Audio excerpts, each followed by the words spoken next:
the subhead for this conference, the Great Transition, Geopolitics, Environment and Technology. I think we've rightly begun with geopolitics, but environment and technology are sort of deeper constants there, great transitions happening in both areas.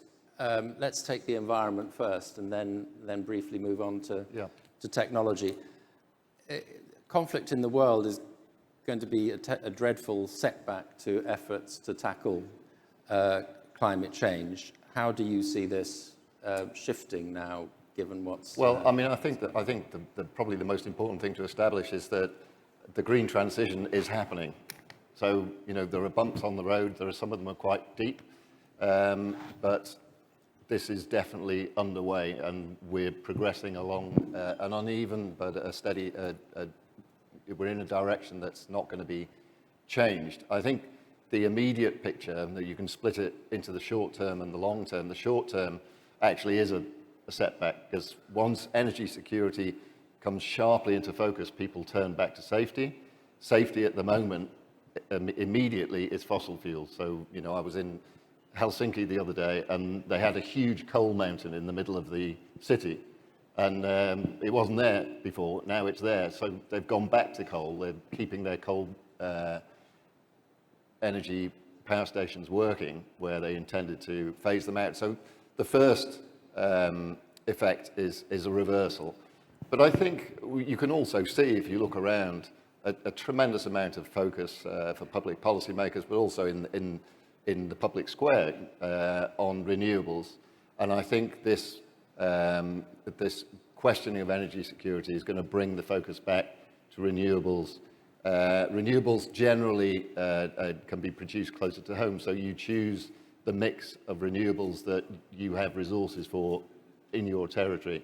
Electricity interconnectors are going to be tremendously important. Greece is very important for that as a hub position in Europe.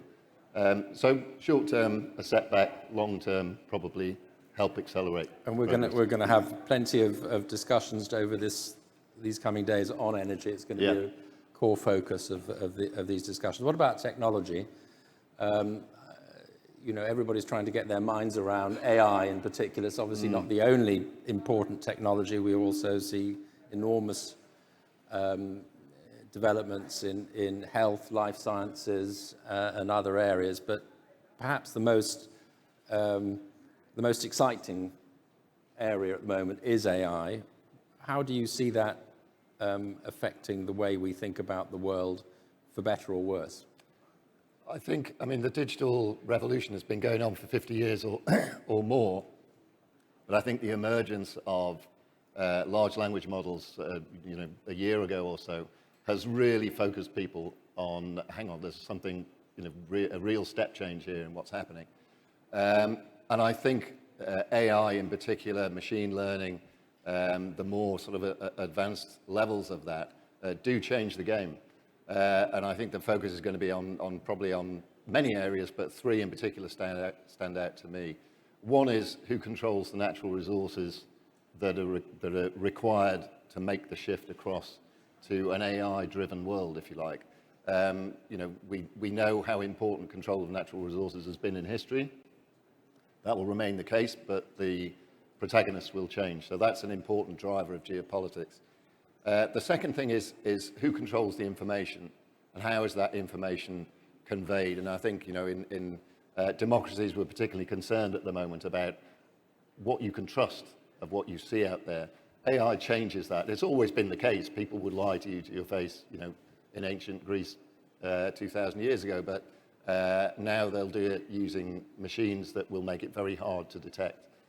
And the third area is warfare. I think warfare, we've already seen how cheap drone technology has changed the battlefield in Ukraine.